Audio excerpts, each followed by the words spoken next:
Bismillahirrahmanirrahim. Assalamu alaikum dear students. How are you? I hope you'd be fine.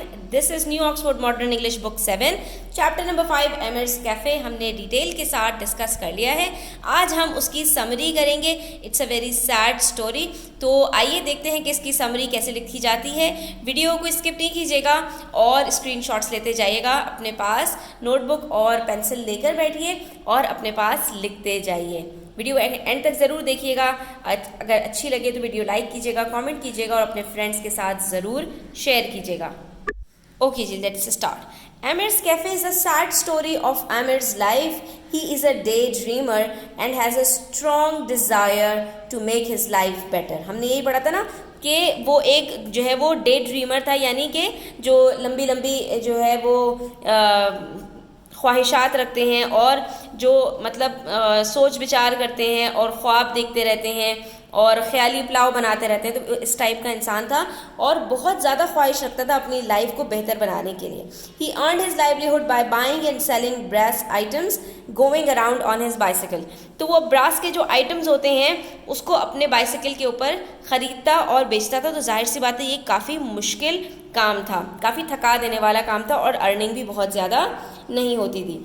तो अब यहाँ से जो है ये हमने एक इंट्रोडक्शन दे दिया कि बेसिकली इस स्टोरी के अंदर क्या है, और अब हम जो है वो उसकी जो समरी है उसकी तरफ आ जाएंगे। तो there was a plot of land adjacent to the park. A building had once stood on it, but now there was only a heap of rubble. तो जिस जगह के ऊपर इसने कुछ खरीदने का सोचा था यहाँ पर उसका पूरा आपको बताया गया है। तो a large mulberry tree stood in what was at one time the front garden of the house.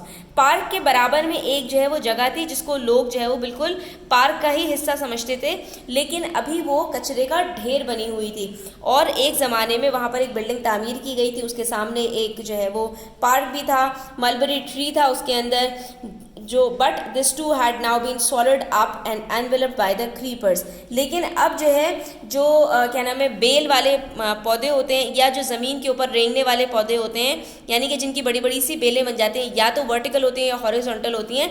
तो अब वो सारी चीज़ें जो उस घर का कभी हिस्सा हुआ करती थी अब वो उसके मलबे के ढेर में और क्रीपर्स के अंदर जो है वो सब दब चुकी थी। और what once had been a flourishing house and garden now stood empty and forgotten.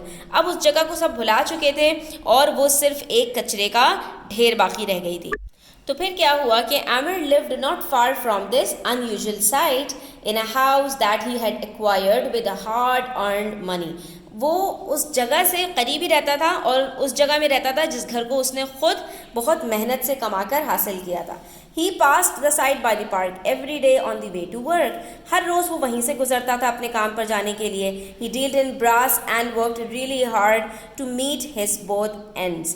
वो अपने गुजर औकात करने के लिए, ये एक प्रोवर्ब यूज़ किया है, meet his both ends का मतलब होता है अपनी गुजर बसर करने के लिए बड़ी मुश्किलात के साथ जो है वो कमा रहा था और अपनी गुजर औकात कर रहा था। He now spent many hours of the day and night thinking about doing something that was a bit more settled. लेकिन अब वो हर रोज़ मतलब दिन रात वो यही सोच रहा होता था कि किस तरह से मैं अपनी ज़िंदगी को बेहतर बना सकता हूँ, मुझे क्या करना चाहिए कि मैं इतनी मेहनत करने के बजाय कुछ ऐसा काम करूँ जिससे मेरी अर्निंग भी ज़्यादा हो और मेहनत भी कम हो। क्योंकि जो है with the period of time या जैसे जैसे हम एज करते जाते हैं वैसे वैसे हम थकना शुरू कर देते हैं।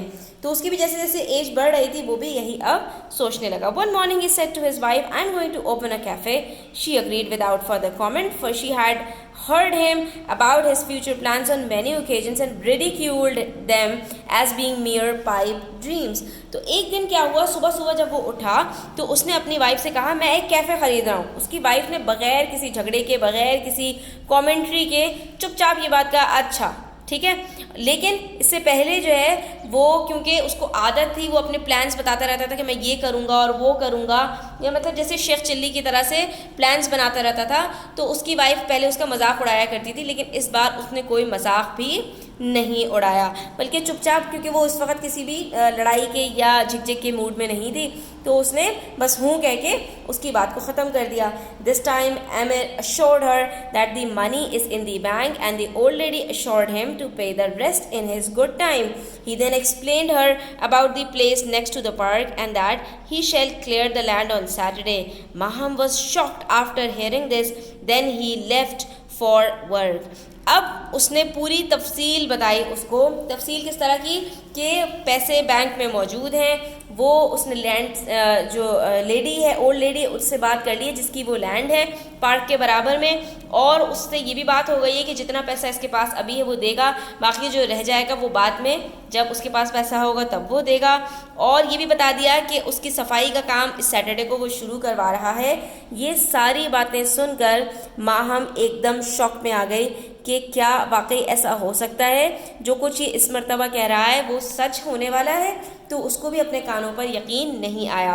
Emir pushed his bicycle to the top of the cobbled alley and on to the main road, और एमिर जो है वो अपनी बाइसिकल को बाहर निकाल के घसीटता हुआ जो है वो ले गया मेन रोड तक। He was now relieved after revealing his plans to Maham. Maham को अपना सारा सीक्रेट बताने के बाद अब वो काफ़ी रिलैक्स फील कर रहा था, क्योंकि जब तक हमारे दिल में कोई बात होती है तो हम काफ़ी भारी महसूस कर रहे होते हैं, हम चाहते हैं कि किसी से उसको शेयर कर लें। ही was now relaxed and excited. He could see himself standing outside the entrance of the cafe with Maham, chefs preparing meals, boys carrying trays laden with naan and overflowing bowls to the long tables of diners. The noise of chatter and laughter filled the air and Amir's heart in his daydream. फिर से वो उस जगह पर पहुंच गया जहाँ पर वो कैफ़े तामीर करने वाला था, और उस जगह पे खड़े होकर वो फिर से ख्याली अपनी दुनिया में चला गया।